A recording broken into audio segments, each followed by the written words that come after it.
Hello， 各位网友，大家好，我是大川哈。那么今天我们来聊一个什么样的话题呢？今天我们化身江户川大川哈，然后呢，专门来聊一下这个日本的最近一个案子哈。那么这个案子呢，其实呢，在中国华人圈还是讨论的挺激烈的。今年11月9号哈，在这个千叶的松户市哈，其实呢，就在我这条长盘线上面哈，就发生了一起离奇的杀人命案。它的事发地点呢，其实就发生在松户，然后呢，离江户川这条河呢比较近。受害者这个30几岁的这个中国女性哈，必须要讲，她是一个中国女性，她呢3点多钟下班回家。那么3点多钟下班回家呢，基本上也不是说那种特别震惊的工作吧，一般都是那种服务业。回到家之后呢，就被2个人突然袭击，邻居呢都听到她的惨叫声哈。然后呢，警察就组织了100多人这个搜查队哈，花了48小时在江户川沿岸进行了严密的搜索哈，就是因为有这个目击情报说这2个犯人呢是沿着江户川所逃逸的，结果呢，搜索了半天，搜索了个寂寞，啥也没找到哈。所以呢，这个案件呢，到现在为止，从11月9号到现在，其实已经过去了1个多月了哈，基本上也没有什么进展呢。我的猜测呢，就有可能是犯人已经是抓不到了哈，就完全的完美犯罪哈。它其实有几个非常蹊跷的地方。首先，第一个，这个案子有一个什么样的特点？根据警方的一些调查呢，就是这个女性呢，这个中国的女性呢，她的死亡呢被殴打致死的。据说呢是被一种钝器疯狂的打脸啊、打头啊，然后最后打到这个死亡为止哈。大概想象的情景呢，就是说2个人对她进行袭击，一个人呢在望风，然后另一个人呢基本上就是坐在她身上。摁住他双手，可能就直接这样打，然后打到他死为止哈。使用的凶器呢，很有可能是车里面那个撬子哈，铁撬哈，或者我们叫千斤顶还是什么的。而且呢，打的时候非常的残忍哈，惨叫声基本周围都能听得见，犯人也好像没有要专门堵住他的嘴哈。那么这个说明了一个什么呢？就这个案件呢，其实呢是一个表演性犯罪，也就是说，他的目的呢，并不仅仅是杀死这个女性呢，而是说要让她死得很惨。这个死得很惨的这个样子呢，要通过媒体，要让全社会知道这件事情啊。所以呢，从犯罪的角度来讲呢，这样的杀人方式呢，其实是非常的不经济哈，没有效率哈。你一个3点多钟回家的一个女性，你有2个男性要对她进行突然袭击。而且你在暗，他在明。如果说你仅仅是要他的命的话呢，那其实很简单，就是根本就不需要那么大的周折，也不用打那么长的时间。所以呢，警示意味非常的强啊。所以呢，根据这一点来讲，如果它是个表演型犯罪，然后警示意味很强的话呢，日本的网友呢其实也做了推理啊，它基本就是和帮派的争斗是有关系的哈。所以呢，它已经涉及到了组织犯罪这一方面。就比如说，如果从一个犯罪心理学来讲，什么样的人是需要这种公开处刑，然后表演型犯罪，然后表演给别人看的呢？就比如说这个人当面顶撞了你的帮派的老大，那个帮派的老大就跟你说了一句我要你吃不了兜着走。当这个老大落下了这种狠话之后呢，他最后会实行的这种犯罪呢，就是像这种类型的，就让这些平时跟他没有什么交际，然后没有联络的人都知道哈，我的脸还在啊，你们不要得罪我，你们要得罪我就是这样的下场。所以呢，这就是他们为什么会选择表演性犯罪的一个理由啊。从这次警察的调查来看呢，就是他们花了那么长的时间，找了100多人的搜索队，48个小时，既找不到凶器，也找不到任何的证据，也找不到犯人。那说明了什么？就是这次的犯罪是非常非常职业的哈。也就是说，你在这么残忍的击打的过程当中呢，其实这2个犯人呢都没有犯下任何的一个错误，他们很有可能哈。我们只能说很有可能就是穿着雨衣去作案的，就是不管你身上见到什么血，然后呢立即就能够轻松的洗干净，绝对不会沾着的。犯案现场呢基本上做了非常严格的处理，同时呢他们并没有用任何交通工具，坐车或者是开车来到了那个犯案现场，而是步行来到犯案现场之后呢再步行回去，在离得比较远的地方呢可能上车，再找了一个地方逃逸哈。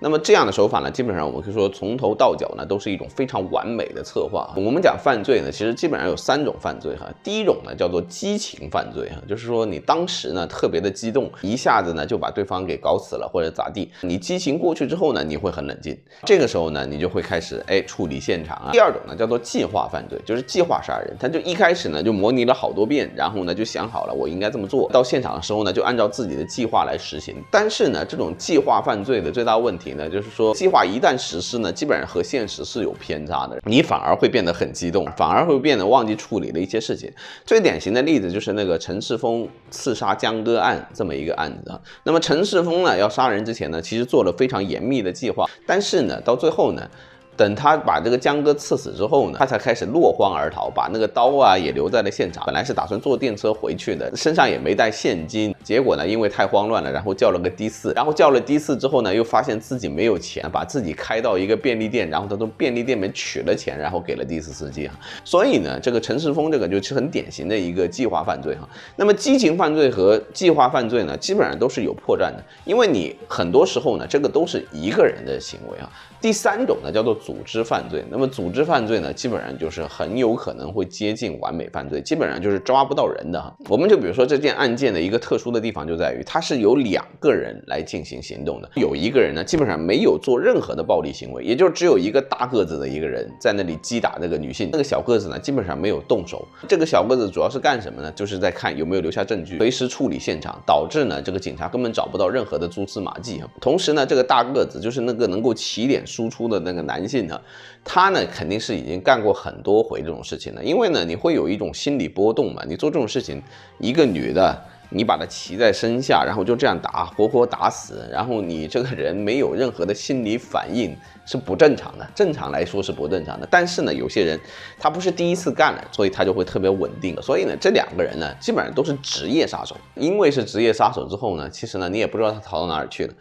很有可能呢，就是通过这种伪造的护照啊，就已经坐飞机就已经离开日本了。所以呢，说到底，虽然是一个中国女性被杀，但是具体是到底是中国黑帮干的事情，还是说日本黑帮，甚至有可能是外国黑帮，其实我们到现在呢都没有任何的证据可以说。现在能知道的目击证言呢，只是说现在这2个人呢，一个比较矮，另一个呢可能是比较高大，1.8米到1.9米的样子哈。至于这2个人是什么国籍，长什么样子，外表怎样，其实到现在为止没有任何的线索，所以你也不能说是中国人杀中国人啊，他有可能是一个黑帮雇佣的一个就是外国的职业杀手，有可能是欧美的，也有可能是黑人，也有可能是哪个种族的。所以呢，这种案件呢，对于日本警方来讲还是比较头疼的哈。就是我们要知道，就是我们这个社会能处于一个安定的情况之下，就是这个警察神话也是非常重要的，就是警察一定能抓到所有的犯罪分子。这个东西呢，如果成为了一个信念的话呢，那你就可以比较和平的在这个社会当中生活。但是如果说像这种表演型犯罪、惩罚性犯罪、公开处刑这个东西呢，让社会知道之后呢，警察你还抓不到这2个职业杀手的时候呢，那么这个社会就容易产生这种叫做信心崩塌，就觉得警察很无能。但是就像我刚刚分析的哈，就是你之所以警察在面对激情犯罪或者计划犯罪的时候比较有优势的原因是什么？就是因为他是一个个人，他没有经验。这2点都是非常重要的。如果没有这2点的话，它是一个组织，然后它非常的有经验，它已经不是第一次干的话呢，那基本上你警察呢想破案就很难，因为呢你在明处，他在暗处。所以呢，这个案件我们现在能知道的东西跟大家讲的就是这些东西啊。就第一个呢，它肯定是一个公开处刑的表演型犯罪；第二个呢，会做这种表演型犯罪的呢，它一定是组织；第三一个呢，就是这2个杀手呢肯定是职业的哈。要不然的话不会做得这么完美哈。第4一点呢，就是如果出现了这种完美犯罪之后呢，这日本警察的脸呢就有点搁不下哈。所以呢，今天我们在这里做这个视频呢，其实就想讲一点啊，就这个社会啊，其实它本来就是有黑白2道的，有很多时候呢，